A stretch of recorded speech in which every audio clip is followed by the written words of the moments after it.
indwara z'uruhu, ari urwaye indwara z'amaraso, ari urwaye indwara z'imitsi, ari urwaye indwara zo mu nyama, ari urwaye indwara z'amagufwa, urwaye mu mihogo, urwaye mu matwi, urwaye mu nda, mu izina rya mwami wacu Yesu Kristo izo ndwara zose turazizingazinze, na ziriya bavuga ko zananiranye, mu izina rya mwami wacu Yesu Kristo reka imbaraga zawe zimanuke, kandi mu masengesho nk'aya hajya havamo ubuhamya bwawe wakijije. Ushimye mwami Mana yacu, reka umugisha utanga urenzeho twebwe twavuga n'uwo twasabirana ube kuri aba bantu. Mwami Yesu waratubwiye ngo 2 cyangwa 3 nibaterana mu izina ryawe uzaza uterane hagati nabo. Turasenze ngo ube hagati muri twebwe, kandi ntuze mu buryo budafatika, uterane natwe ku buryo byumvikana. Ndasengera umuntu wese uri hagati muri twebwe, kuko ijambo ryawe riratubwira ngo 2 cyangwa 3 nibaterana uzaba uri hagati yabo, ariko ngo 2 nibahuza umutima kugira icyo basabira.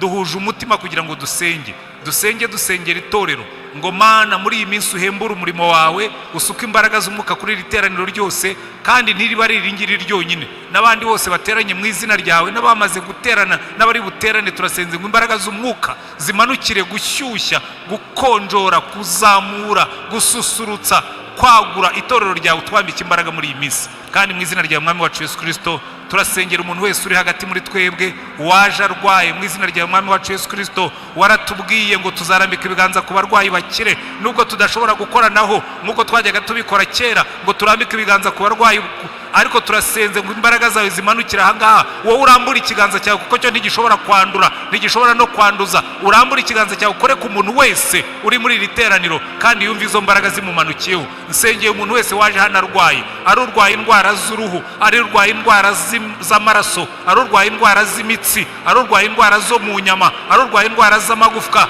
urwaye mu mihogo, urwaye mu matwi, urwaye mu nda, mu izina rya mwami wacu Yesu Kristo izo ndwara zose turazizingazinze, na ziriya bavuga ko zananiranye, mu izina rya mwami wacu Yesu Kristo reka imbaraga zawe zimanuke, kandi mu masengesho nk'aya hajya havamo ubuhamya bwawe wakijije. Kandi mu izina rya mwami wacu Yesu Kristo waratubwiye ngo abarushye n'abaremerewe baze bagusange ngo urabaruhura. Ahandi ijambo ryawe riratubwira ngo tukikoreza amaganya yacu kuko wita kuri twe. Reka imbaraga zawe zimanukira aha ngaha, ufate ibyifuzo byose, ufate amaganya yose, ufate ibiremereye abantu bawe byose, ubaruhura umutima, ubibutse kuri Imana ishobora byose, kandi uri Imana ibakunda. Kandi mu izina rya mwami wacu Yesu Kristo dusengeye umuntu wese wajemo hano atakuzi, atarakumenya, ataragusobanukirwa, imbaraga zawe zimanuke ukore ku mitima y'abantu, ubihishurire, kandi nurangiza ubambike imbaraga kugira ngo bashobore kugukorera. Reka imbaraga z'umwuka zigendagende hagati muri twebwe. Mwuka wera niwe twasigiye ngo ujye ukorana natwe. Reka imbaraga zawe zigendagende hagati muri twebwe. Reka imbaraga zawe zikore ku mibiri y'abantu, reka imbaraga zawe zikore ku mitima y'abantu, reka imbaraga zawe zikore ku bwenge bw'abantu, zikore ku bugingo bwabo, kandi buri muntu wese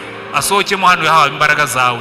Wumve gusenga dusenge aha ngaha Mana, wigaragaze nk'Imana, dukorere ibitangaza, kandi twebwe nk'ubwoko bwawe ukomeze kuduha umugisha mu byo dukora byose, mu izina rya mwami wacu Yesu Kristo, amen, amen.